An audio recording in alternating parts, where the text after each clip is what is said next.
This podcast channel is about you, successful international entrepreneurs, successful expats, successful investors. Sponsored by HCJ.tax.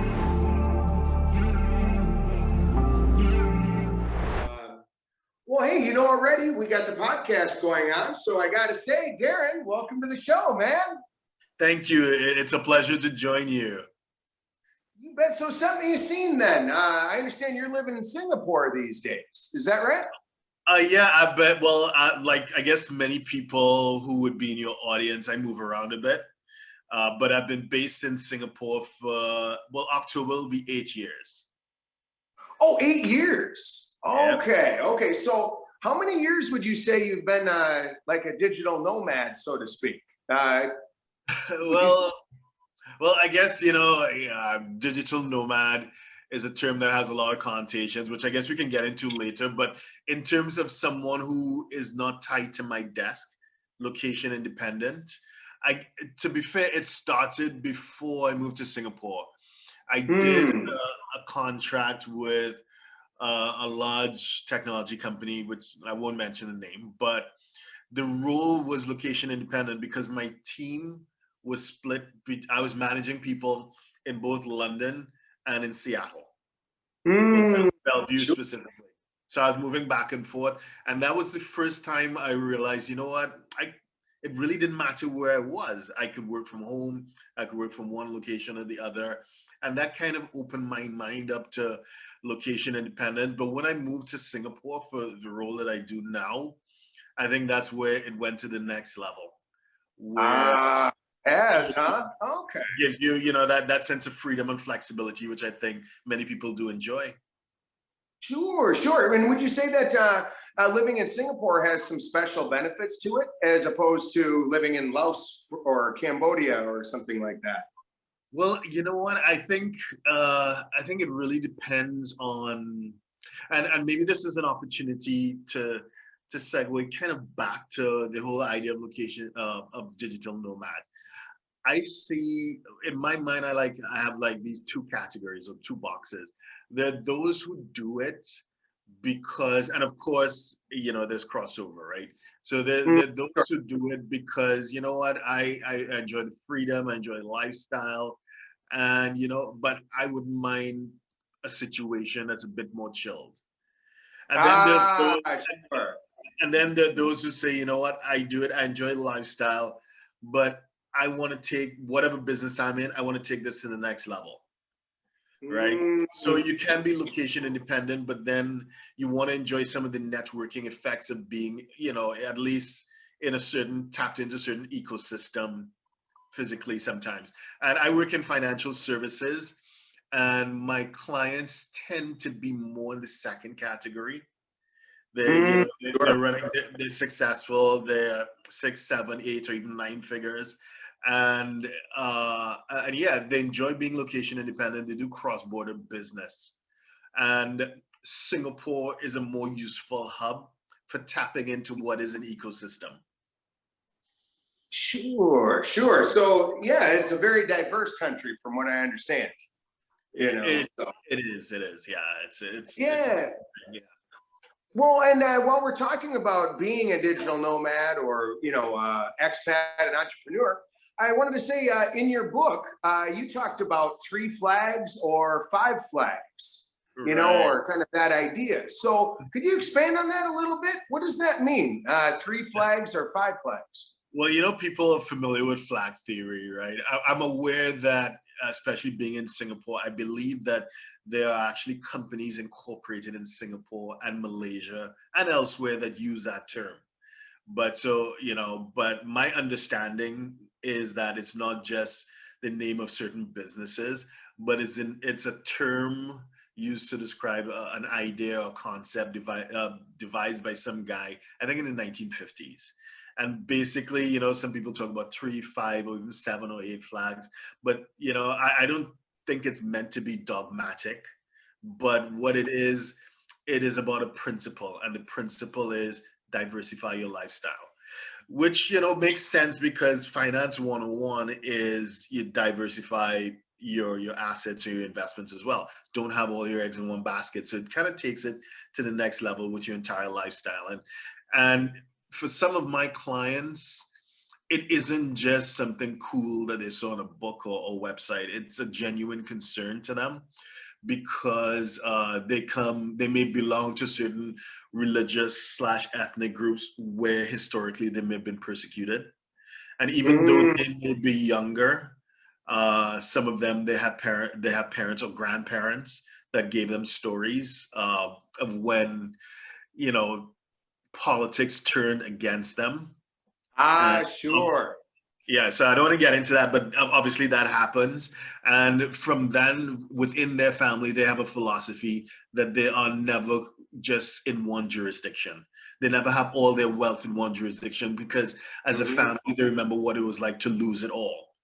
Even though Oh, even sure. it was a couple generations ago. And for some of my Asian clients as well, in Southeast Asia, outside of Singapore, whether I know it's a bit controversial in some jurisdictions, but people of Chinese heritage tend to do statistically disproportionately well in business, right? And there have been certain cases of civil unrest within recent memory. Most Mm. recently, at least within my little network, would be late 90s in Indonesia, where people of Chinese heritage were deliberately targeted. So as a result, people with that ethnic background, they have a philosophy as well of also diversifying their lifestyle. So as a result, where they run their businesses may not be the same jurisdiction in which they have citizenship or residency. Maybe they have more than one. So, they have that freedom of movement if needs be.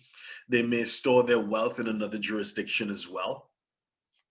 Sure. If they want to be entertained and not just in Asia, I'm thinking of certain families in South America or the Caribbean where, Mhm. One where country. unfortunately kidnapping is an issue as well.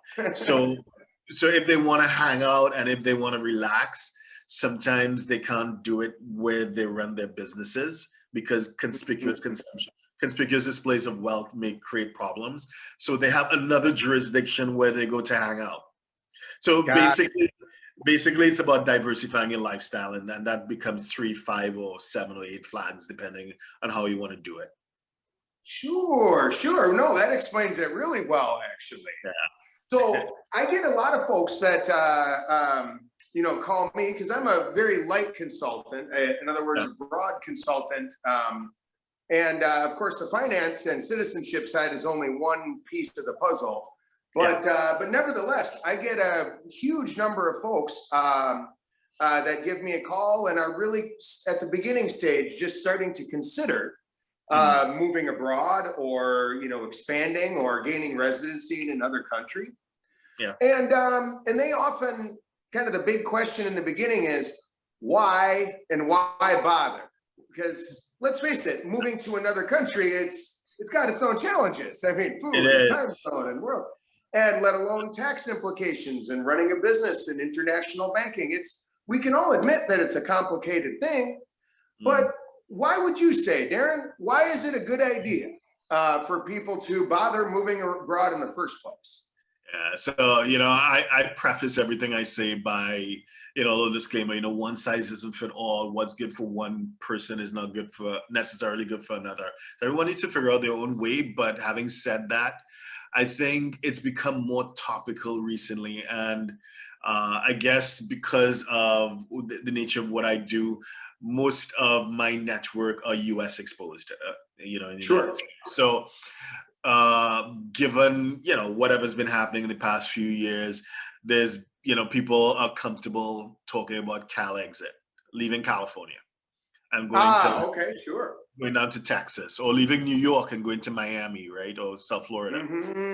So part of that would be some sort of arbitrage with taxation, given that California has the highest taxes in the union. And you can automatically save 13% by moving to Texas, which is zero tax, right? But that'll make or break a business. It can, yeah.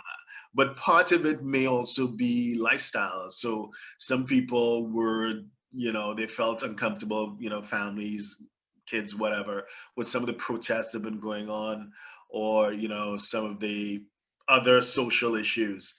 And they wanted to move somewhere where things aren't as uneasy. And so Sure. they moved to another state. So in other words, it's kind of like taking that same principle. It's not, so the point is not everyone left California, not everyone left New York, but for some people, it was the right thing to do for themselves, their family, and their business. And similarly, why not leave the US? Because, I mean, you've just saved 18%. You can save a whole lot more by jumping on a plane and going to another jurisdiction that works for you, your family, and your Mhm. business. So there's the arbitrage, the tax arbitrage, but for the most part, it is about creating the lifestyle and environment that works for whoever it is. Ah, sure, sure. And they do go hand in hand for sure. Absolutely. Now, one thing I bring up to folks now, and of course, I'm not like a 7, 8 figure guy. I'm much more of a, simpleton. However, it is a fact that my last year that I lived in the United States, I spent about 30 grand on taxes, between state, federal, you name it, employment taxes. And what's made me smile is here in Vietnam, we live a rather luxurious lifestyle, but we live under $1,000 a month. Yeah. So I had this moment where I'm thinking, gosh, in my tax savings alone, like, heck, if my tax burden was cut in half by moving to Vietnam, in effect, I'd be living here for free. So I'm definitely in the category of people where my tax savings alone by moving to another country, only that pays for my entire lifestyle. Everything is basically free after that. Yeah. And I think that that's a really important point that a lot of people need to fathom. Do you run across that a lot? Yeah. I mean, there is, again, when you get, my perspective is that when you get to a certain level of income, within reason, you can afford to pay, you can afford, and you're highly incentivized to get on-site professionals who can help you, rationalize that tax situation. So much so that with the right structures in play, you may not actually need to leave whatever jurisdiction you enjoy being in. So the if it is if it is that you are not a 7 or 8 figure income earner, and it's just, I'm not judging, I'm just saying that people make different choices, right? So if you're not, and you have to figure things out on your own, I think in terms of moving from one jurisdiction to another, that's a quick win. And that's something you can more or less figure out on your own. Okay, I'm in California, I'm going to move to Nevada, I'm going to move to Texas. Okay, right, you just do it. Whereas if it is that you needed to remain, you needed to remain in a certain jurisdiction, but you can pay a team to help you restructure the way you hold your assets, you can probably make a big saving as well. So Sure. so my point is that a move is not always necessary to save. It could just be surrounding yourself with the right people. Sure. And that advice, unfortunately, and people complain, but that advice isn't cheap because it's not like you can pick up a book and learn the nuances of some of these rules pretty quickly and on your own. And in addition to which, they change frequently. So the learning curve is pretty steep and it's expensive. So people who have that sort of advice need to be duly compensated for providing it. So there's that aspect of it. You don't necessarily need to move to save that kind of money. So therefore, if you choose to move, it will be for other reasons as well. Maybe savings will be part of it, but that's not the entire picture. Sure. That's a good answer. Yeah, certainly. I mean, you got to build a life wherever you're at as well. Exactly. Well, and to go that direction, you've talked about, or I like the metaphor that you brought up in your book there, where when it comes to financial advice, it's really analogous to a medical doctor. You know, you don't have a pediatrician and ask him neurological questions, or a heart surgeon and ask him about a foot disease. And so we could agree that in the medical field, there's a lot of specialties. And we could also agree that in the medical field, it's infinitely deep in every direction. So finding the right specialist, you know, for the job, for what you're trying to do is of real key importance. 100%. And one thing that you mentioned when it comes to finding a good team to work with is finding a group, or not just an individual, but an individual part of a larger team that is stationed all around the world.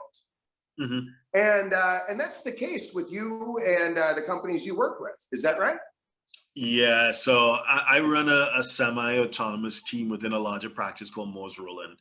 So within Asia, so we're based in Asia. So we have just over 30 offices, around 30 offices in 12 countries. So as far north as Tokyo and Beijing, all the way down to Australia and New Zealand. And I said Singapore. And the point is that, you know, as you intimated, one person can't know everything. So even though I may be the point of contact with a client, behind me, I have a great team, and those are the shoulders upon which I stand. And it, you know, it would be disingenuous and professionally irresponsible for me to give advice knowing only part of the picture. Because, like, say, for example, you're in Vietnam, Cambodia, or whatever, and I give you US advice. It may work for the US, but I might put you in a worse off position within Cambodia or Vietnam, right? So we need to understand both sides, and, you know, and give you something that optimizes across all the jurisdictions in which you're exposed. Sure. An excellent way to put it. Yeah. And because, they all do have their own unique things. And like one interesting example to kind of use this metaphor a little further, last year I ended up getting sick, and my wife suggested I go to the hospital. And of course we showed up, and within a minute, you know, got a quick blood sample, and they have a machine to check dengue fever, malaria, Zika, basically your tropical diseases, the whole smatterings. And the whole test from start to finish took about 15 minutes. Wow. And and it was great. And of course they have all the medicines for all of these in stock. They have the vaccines for all these in stock. And I just smiled thinking to myself, gosh, if I, let's say, God forbid, got malaria and I showed up in America, how long would it take them to figure that out? Like, it's just not on their mind. Perhaps a lot of these doctors have never once ever seen a case of malaria in their entire life. So I think that that's a good example of a situation that might be obvious and easy to solve here if you take local advice from local doctors. But despite the fact that the American doctors are terrific people, extremely smart, well-trained, and excellent in their own way, would be ineffective. Just pure and simple. Absolutely. And you know, it kind of creates a slight conflict, if I'm going to be completely honest with you, in that not just myself, but I think many of my fellow practitioners would agree that we actually make more money cleaning up mistakes than we do helping people get things right the first time. Because, you know, it's natural. You leave Australia, you leave the US or whatever, and you start moving around doing business, and then your natural instinct is, well, I've worked with my guy back in Sydney or New York or Florida forever. Why am I going to change him out? You know, if it ain't broke, why fix it? And then, you know, he's loyal to you, or she's loyal to you as well. So they don't want to say exactly, well, I'm not too sure. And some of them wing it. And it ends up biting you in the end. So we need to try and unwind whatever mistakes were done. And that could be pretty costly to a taxpayer. So yes, obviously. And then, another thing would be those who spend a lot of time in online forums in Facebook or whatever. Oh, sure. Self-researching. Yeah. Yeah, and it's like the blind leading the blind because just because Brad is also from the U.S. I'm not going to copy everything that Brad did because that works for Brad. And then, Brad has his own business model and his clients in a specific place and he lives in a certain place. So people just copy and paste without understanding that when it comes to taxes, things are pretty nuanced and they get themselves in trouble that way as well. But, I guess it's just all part of the experience that we call life. We live, we learn, and we try to do better next time. Sure. And I'm going to keep hitting on your book there because I had some tax questions and stumbled across your book.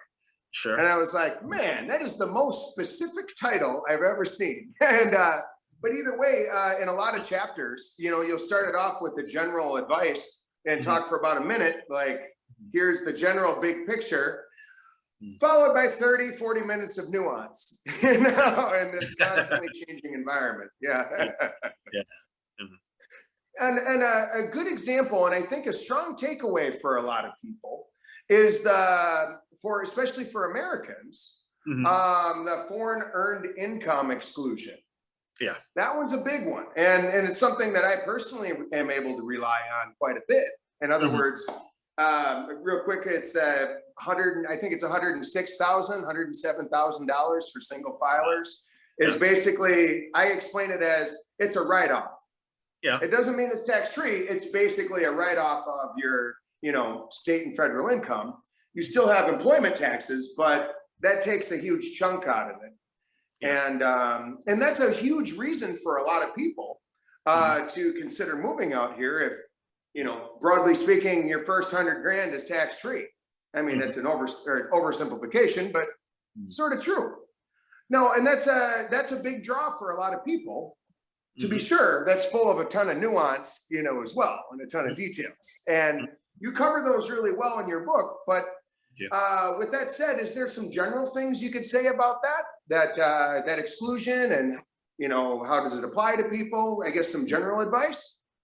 Okay, so I'll kind of like create the context, explain what it is, and then explain some common misconceptions. So basically, in terms of what it is, Section 911 of the U.S. Tax Code provides for that if a U.S. person is outside of the U.S., and when I say a U.S. person, I use that term very carefully.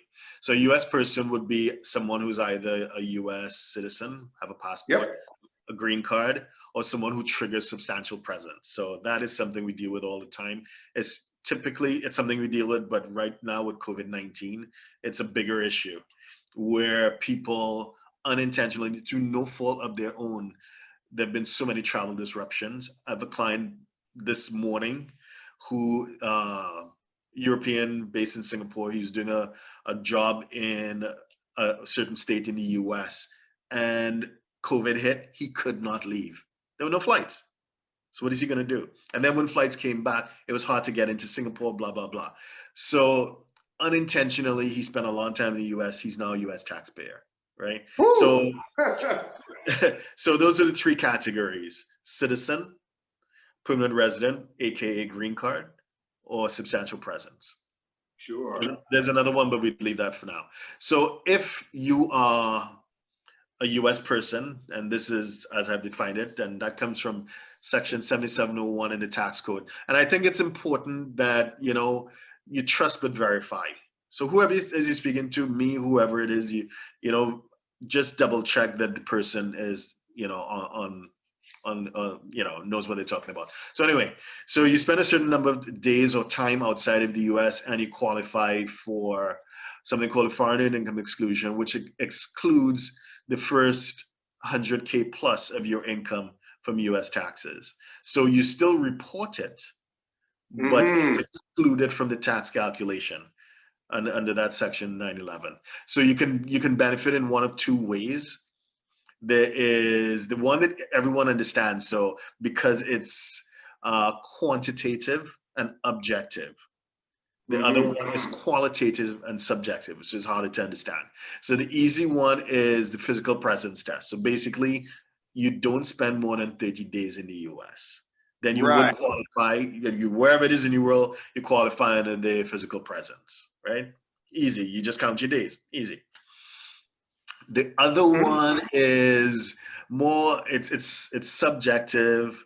It is qualitative as a test of intent. So basically, you have to demonstrate on the form 2555 that the center of life, your center of life, has moved from the U.S.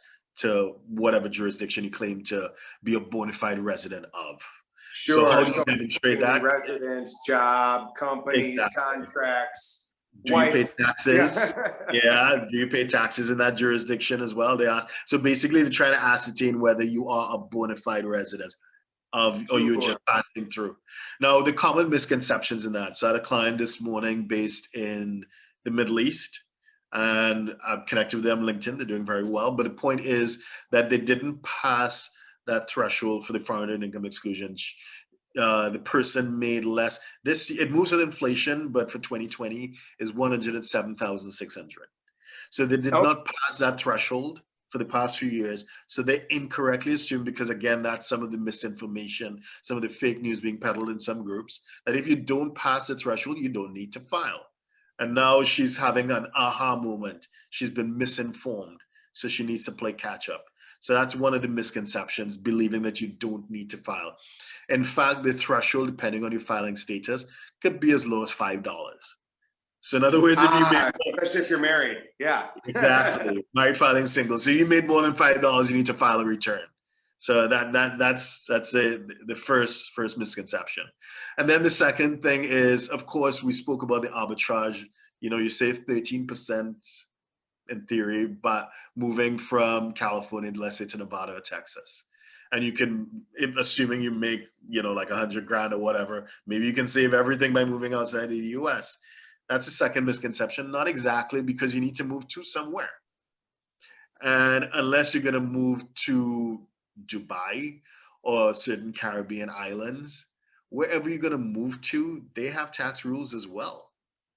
So you may be tax-free from the US, but you're living in Bali, which is my case yesterday. A bunch of people living in Bali. Many people live in Bali. But in Southeast Asia, Indonesia has one of the most aggressive tax codes. So you basically you jump out to the pot, into the fire.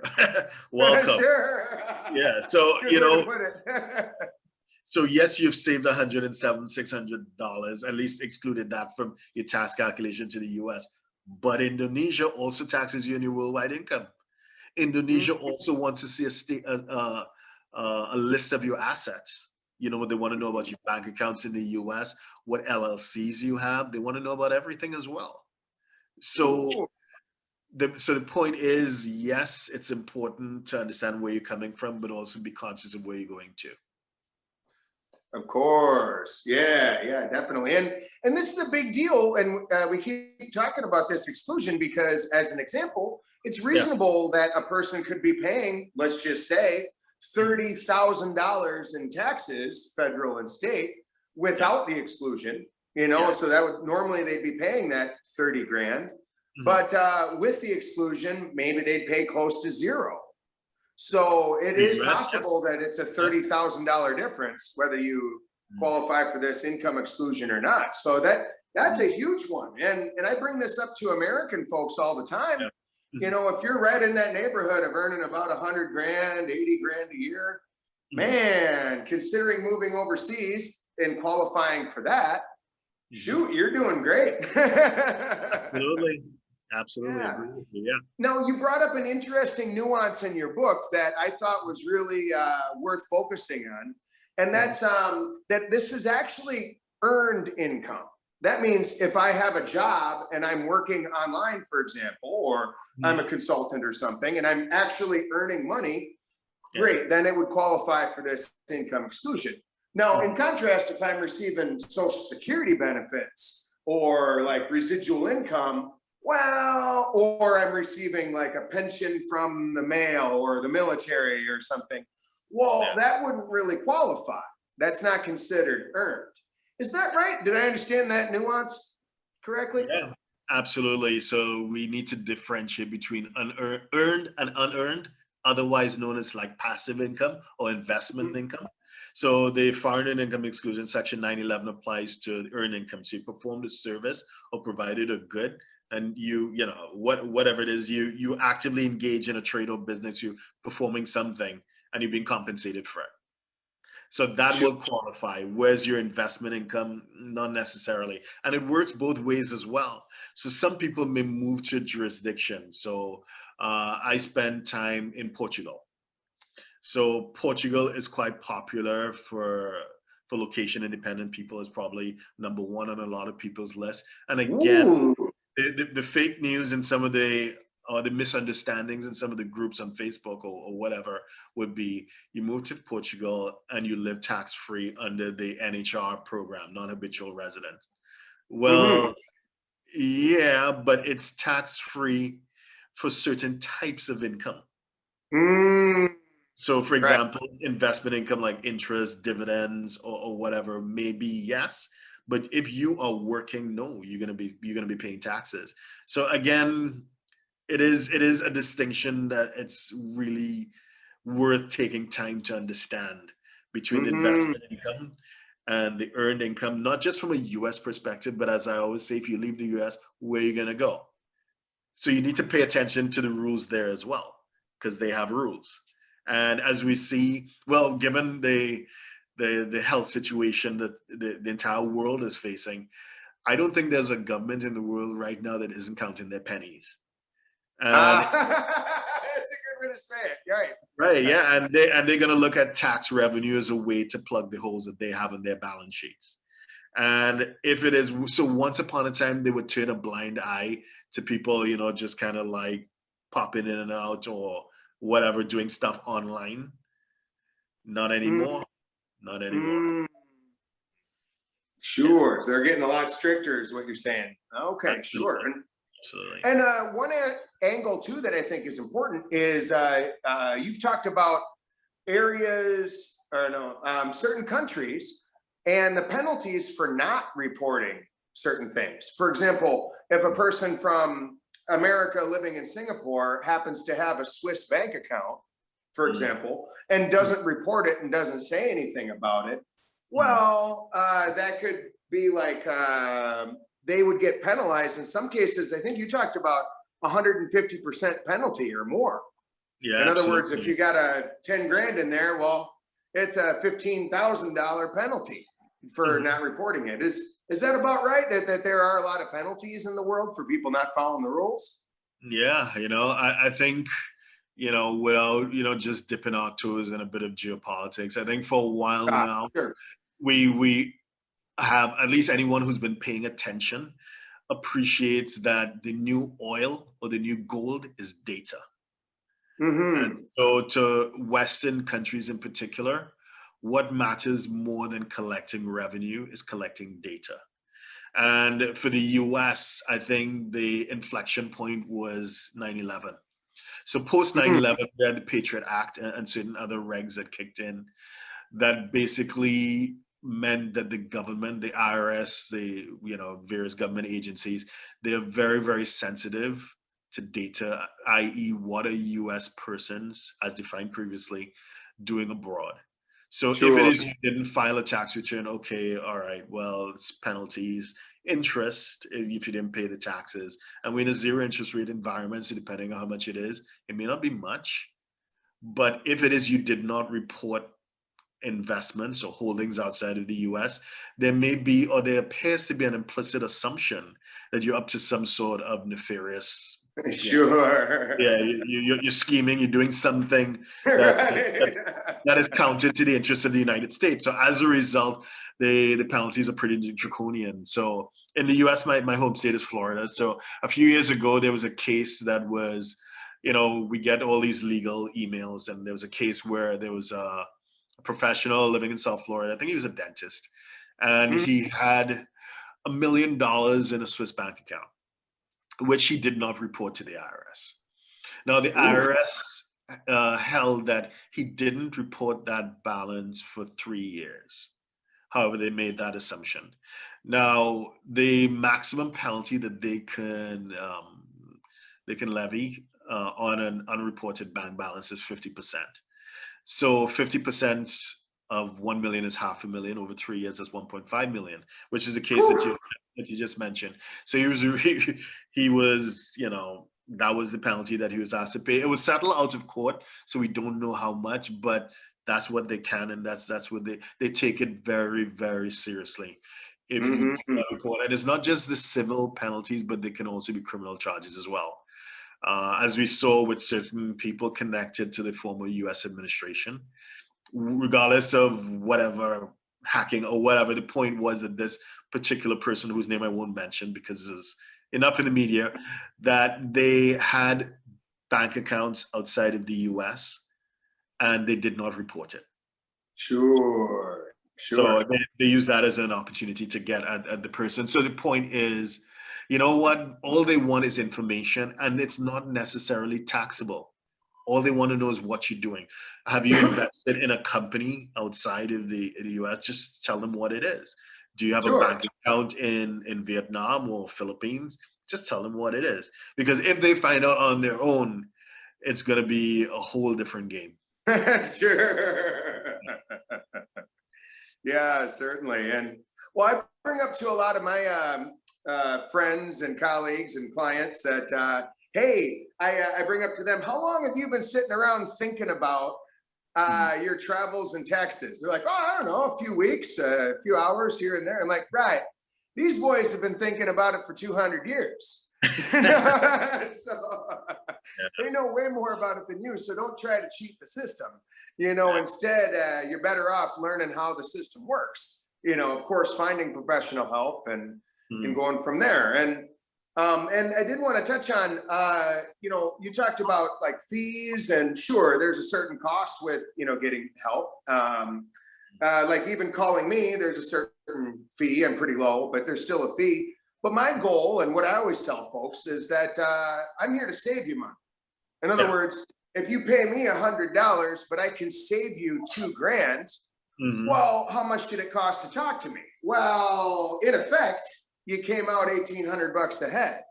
Exactly. And there's countless situations where, locally and over the phone, wedding related, you name it, where, a small input of talking with an expert can save countless hours of stress, headache, and God forbid, penalties and fines and that kind of thing. So would you also say that in your experience, when you're seeking out clients, you're looking for clients for whom, you're able to save them a lot of money and absolutely make it worth it? Is that right? Or do you have any examples of that, of people who've saved a lot of money? Absolutely. So my most recent client in Bali, I think we wrapped up his account last week. I mean, my fees were around $10,000, but he got a refund of much more than that. I mean, I won't, but it's quite, so, in other words, I did your returns for free. If you look at it, if you look at it that way. But I guess the thing is too, to the point that you raised earlier, some people want to do the right thing, but unfortunately, there are people who they may be very well intentioned. So in this particular case, this client in Bali, he didn't do the returns previously on his own. Someone helped him. And I'm sure that person had a really good heart and they were trying to do the right thing, but they're not qualified nor the experience. So he was paying way more in taxes than he needed to, which is why I could get him a $20,000, $30,000 refund, right? So, but so it's not that people, some people are trying to hide out. I mean, that happens. There are emails that I just don't reply to because I can tell they're kind of shady. But some people want to do the right thing, but unfortunately, they don't know where to look. And unfortunately, people who are qualified and experienced, well, we are restricted by the terms of our license, by what we can say and how we can market ourselves. Whereas people who are unregulated and unlicensed, their hands are tied. And they can get onto YouTube, they can get onto Facebook, and they can say whatever they want. They don't have professional liability insurance. They don't have to worry about anything. And if you notice what they do, they will never be in Singapore because Singapore is heavily regulated. They'll go next door to Indonesia or Malaysia. They will never be in Western Europe because that's heavily regulated as well. So they'll go to Eastern Europe. They'll never go to the US or Canada they claim it's high taxes because they know it's regulation. So they'll go to Panama or Mexico, and they will say what they need to say, because they know that if they were to make that video or to say those things from within one of those regulated jurisdictions, what's going to happen. And I know that there's, there's another, like an online personality who it turns out last year is under investigation in 7 jurisdictions. 7, Whew. it's like, who's not investigating you? It was Canada, the US, the UK, Australia, New Zealand, and a couple others. It's like, who is not looking? But, he is a regular, he has a really, charismatic personality or whatever, but he's unregulated ish, he has no license or whatever. And sometimes he says things, and, he does have a business. So sometimes he does things that kind of crosses some lines. So it's weird. So people do look, but my advice is to look for someone with skin in the game. And the skin in the game would be a license to lose. So if it is that, okay. goes sideways, you have recourse. Yeah, I understand what you mean. And I think not only skin in the game, but it's nice talking with a guy like yourself, because you're actually living in another country. You're actually doing it. You're practicing what you're preaching, right? And so you can answer a lot of questions with, in my own experience, ... So that really helps, certainly. So, well, good. And okay, so to shift topics a little bit, I wanted to ask you, because you've been in this game for a while, what kind of trends have you noticed, or what has been some changes over the last, let's say, 10, 20 years? If we went way back to the 1970s, you ended up talking about that book, Future Shock. Yeah. That was really predicting the digital nomad explosion and the post-industrial world, that we're really living in here now. But anyway, so that's kind of a futurist book, but it's proven to be totally true. But what trends have you noticed in the last 5, 10, 20, 30 years? What have you seen in demographics, types of income, types of questions? Yeah, what have you seen? So, so I did write a follow-up to that book called Adapt or Die. And so I penned it when I was under lockdown in Indonesia, when things first kicked off last year. Because I can see that certain pre-existing trends, that the health crisis that we're facing has served as a catalyst. So it's accelerated pre-existing trends. So some of the key trends that I pay attention to, and it has implications to me and my clients, would be difficulties in travel. And that's something when, I have a client whose grandparents or great grandparents or whatever, moved to the US in the late 1800s, early 1900s. And they came from Europe, from Western Europe, and they did the whole Ellis Island thing back in those days, because he traced his records, doing like a family tree. And you could have shown up in Ellis Island without any form of documentation, no ID. And it's like a rough kind of health check, make sure you're okay. Welcome to America. Now, fast forward a bit, suddenly you need some form of identification. I mean, there wasn't like a passport, but who are you? Show me something that says who you are and where you have come from. And then fast forward, they need passports, and then fast forward visas. So the barriers to the movement of human beings, it's becoming increasingly difficult. And what we've seen in the present situation is that all visas have been thrown out. Everything has been scrapped, all bilateral, everything is over. So you're back to, there was a period of time where having a US passport was at the same level of having like an African or an Asian passport, or another emerging market where no one wants to let you in. And yes, borders are slowly reopening on a bilateral basis, but for the most part, non-essential travel is still pretty difficult. And I don't expect that to there's no return to 2019. This is something that's going to continue. So the first thing is difficulties in travel, which means that for those who do business internationally, who are location independent, visa runs and stuff like that, that's old news. You need to cultivate and curate a portfolio of residences and citizenships. That's so, you know, I'm going for my sixth one next month, which would be Ooh, the sixth flag. Okay, sure. not flag, but in terms of jurisdiction, because you know I want to be able to enter and exit, and I recognize that at the snap of a finger, they can shut the borders again once things, you know, and I may need to get in there for business reasons, and I don't want any problems. So Ooh. you need to cultivate that portfolio, and you need to do it carefully. So that's one thing.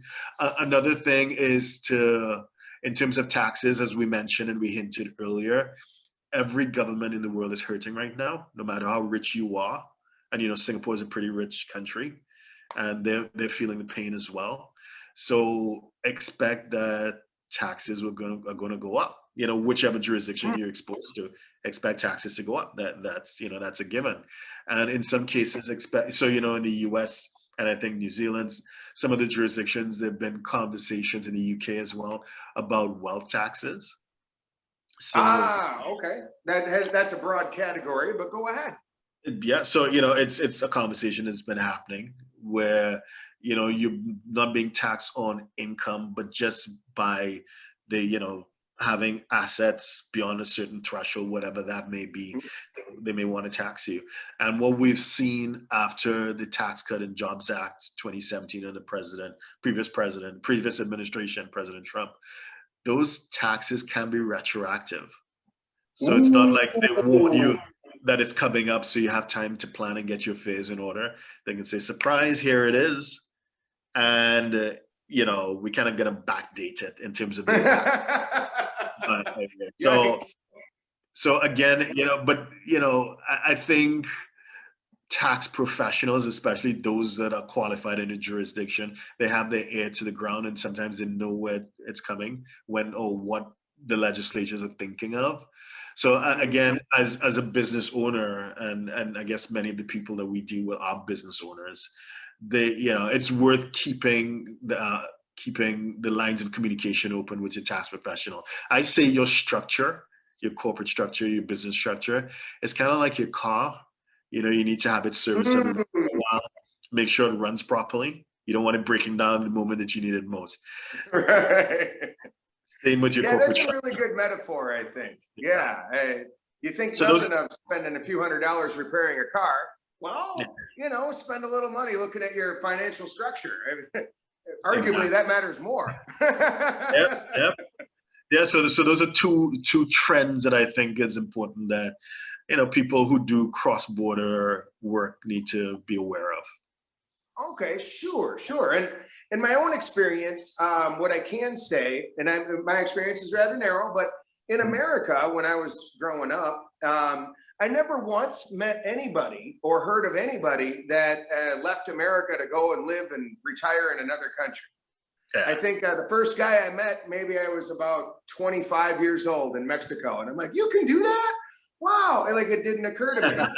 yeah, Similarly, when I first got to Vietnam, let's say yeah, 5, 6 years ago, I didn't know anybody who wanted to retire and move to Vietnam. I didn't meet a single one. But yeah, if I look around now in 2021, I know at least 9 people firsthand that live in my city only. Sure enough, they retired in America, and they're like, well, I can live on hot dogs, toilet paper, and water, or go to Vietnam and live like a king, in effect. yeah. So I would say people retiring and moving to places like Vietnam or Eastern Europe and so forth, I would say it's considerably more trendy or more accepted, and there's more of a path to go there. Would you say you've experienced that, like an influx or more people that want to retire in another country? That's tricky. So, uh, not necessarily. No, to be honest, no.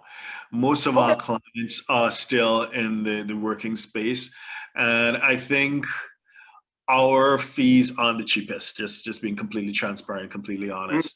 So I think when someone gets a situation where they're they're at the end of their working life and things are pretty simple, then there probably is no need to pay for a team, a certain team, a team that operates at a certain level to do their taxes. Sure. They can try and do it on their own, or they can get a team that is perhaps less qualified in more complex things and more qualified in simple things to help them Sure. out. We do have some retirees, so and I focus on what are expensive jurisdictions. So Sure. so when someone retires in Singapore, to stay in Singapore, that you have to have been doing pretty well, because things certainly aren't cheap there. And so Right. Yeah, it's therefore, not. they have a portfolio that is sufficiently complex to keep teams like mine busy. So that is not an area of growth that we see. Where we see as an area of growth would be just entrepreneurs doing business deals cross border. People Sure. create tech startups, various apps, or whatever the case may be, and they want to penetrate certain markets, or they want to raise capital in others, and that's kind of like where we see a lot of growth right now. Sure, sure. And neither of us know the future here, but I had a bit of an anticipation that with the millions of Americans, just to pick an example, that are finding themselves able to work online and able to work remotely over Zoom or whatnot, Yeah. I wonder if maybe 1% of those folks are going to realize, like, next year, oh, they can continue to be online, but just move to Southeast Asia or move to Eastern Europe and continue their same job and continue their same level of productivity.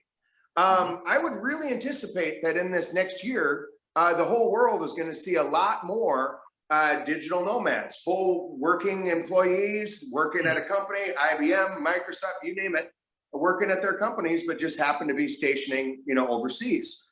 I think that we're going to find the highest year ever, or probably set a new record for number of folks doing that.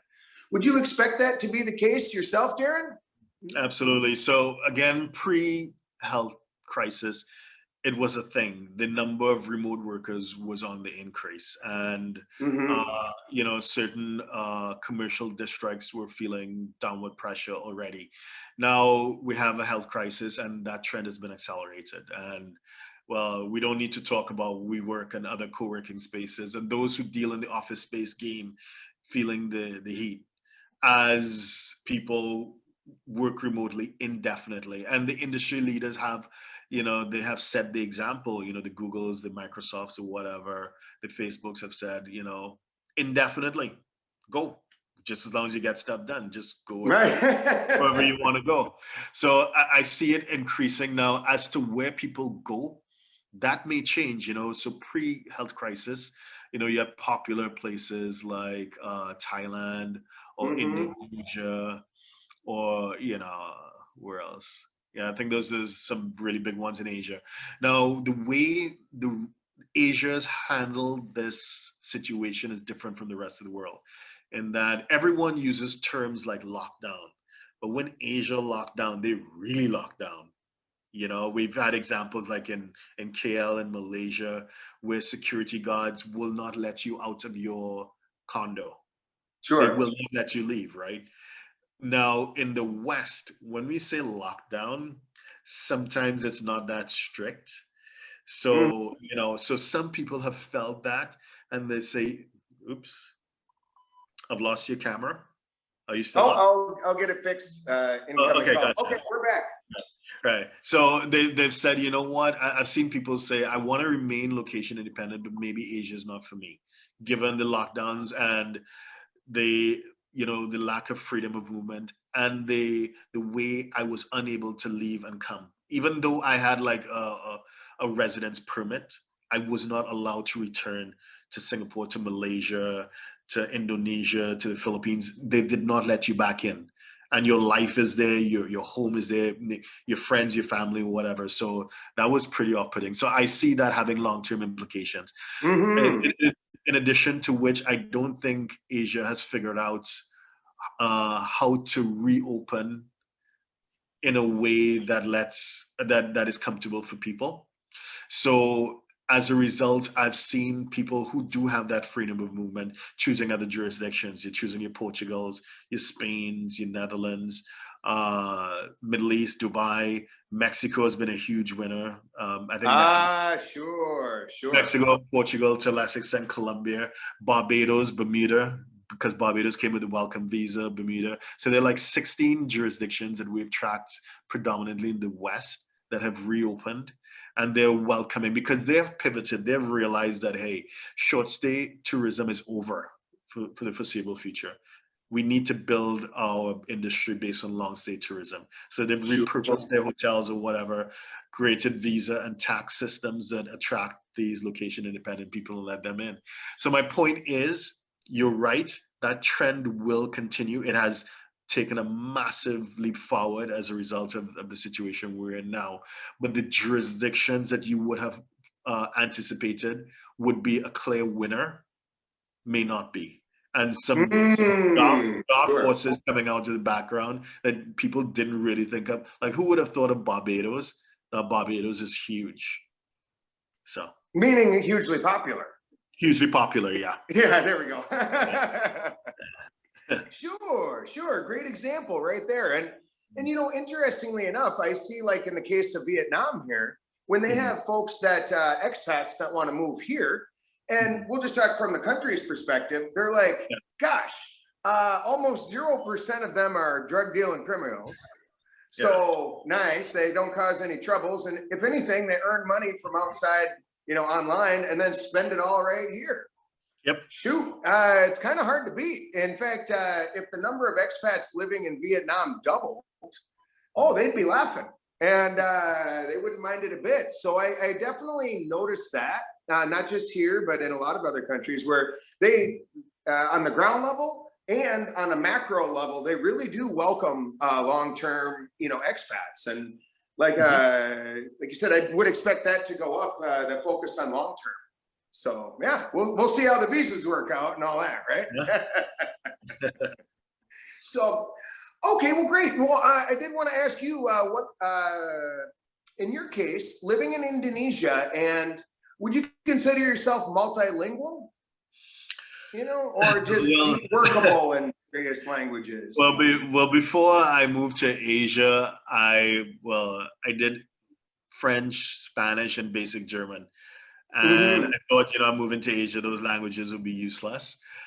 It has helped me though, in terms of I pick up a lot of Swiss and French clients. Oh.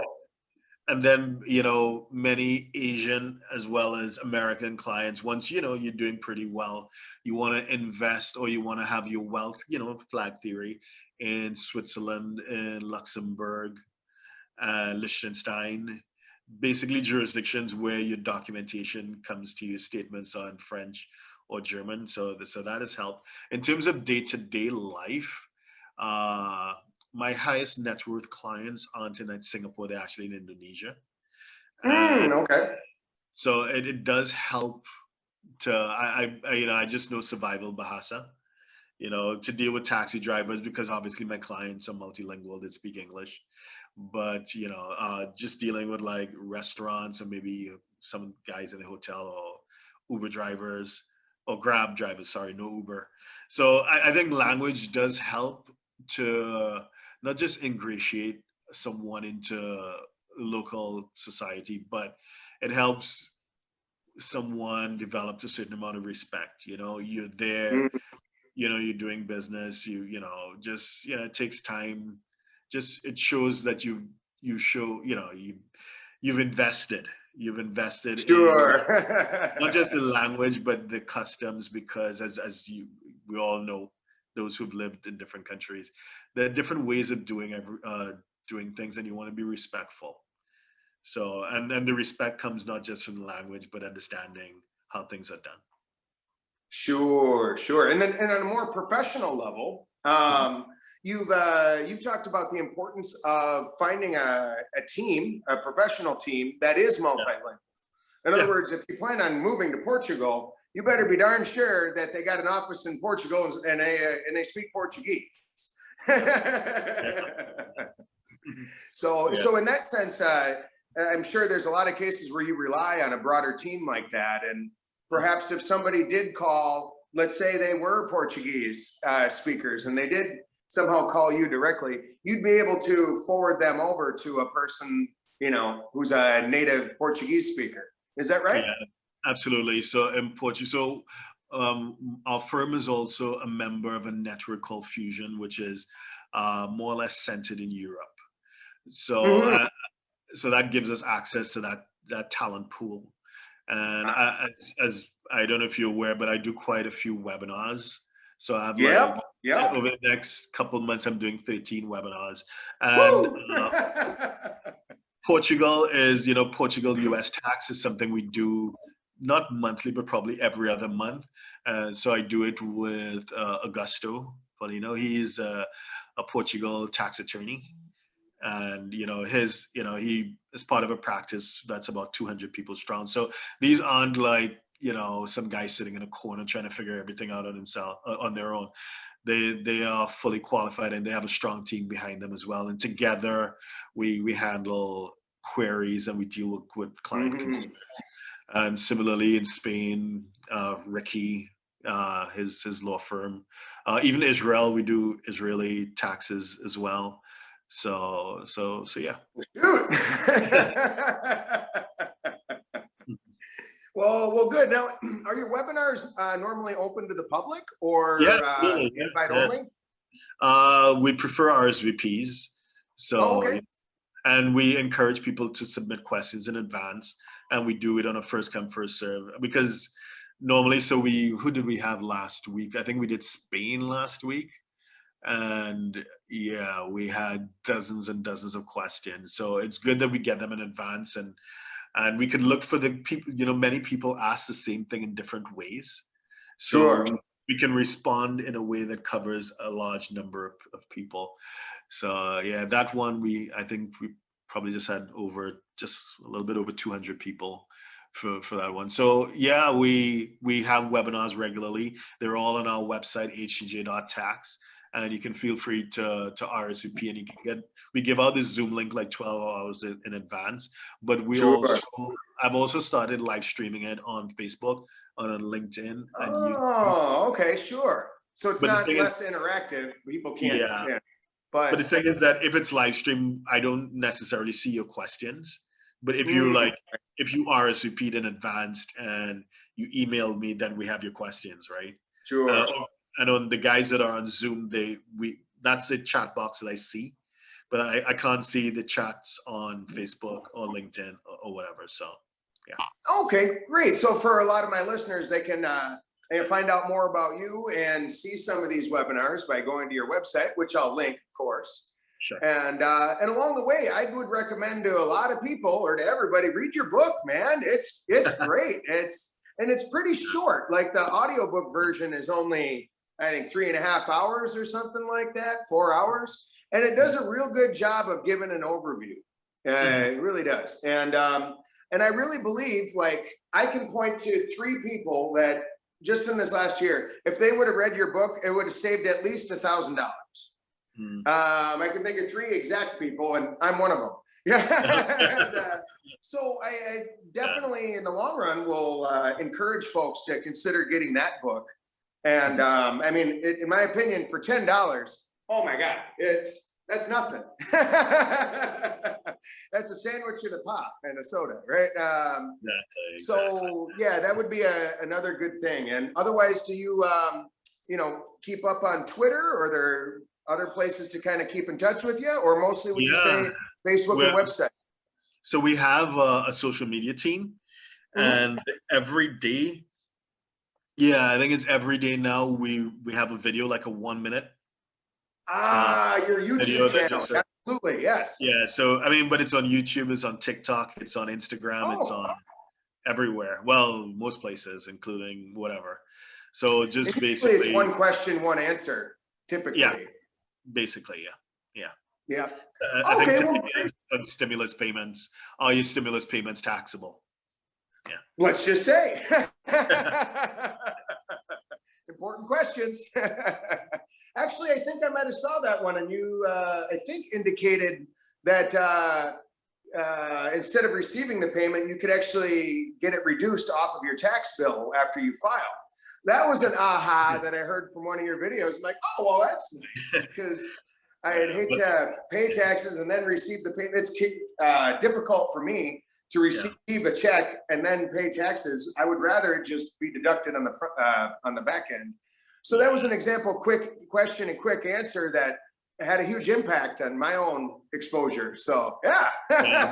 And that's a great example too, because if someone only knew half the picture, like the US side, they would say, no, it's not taxable, full stop. But the person who actually asked that question was resident in Dublin, in Ireland. So the complete answer is no, it's not taxable in the US, but yes, the Irish government will tax it. Woo! So. Oh man, well, you're just full of great insight there, Derren. And I want to say I really, really appreciate you joining me here on the podcast, answering a few my questions. And I really hope that folks down the road, if they're in a situation where they need advice like yours, that they're able to find you online and contact you down the road. Well, I appreciate you giving me an opportunity to join your podcast as well. It's been an absolute pleasure, and I look forward to the next time. Hey, right on, man. Well, we'll leave it at that, and you enjoy the rest of your day, and we'll see you next time. Thank you very much. See you next time. Here are 4 ways we can help you.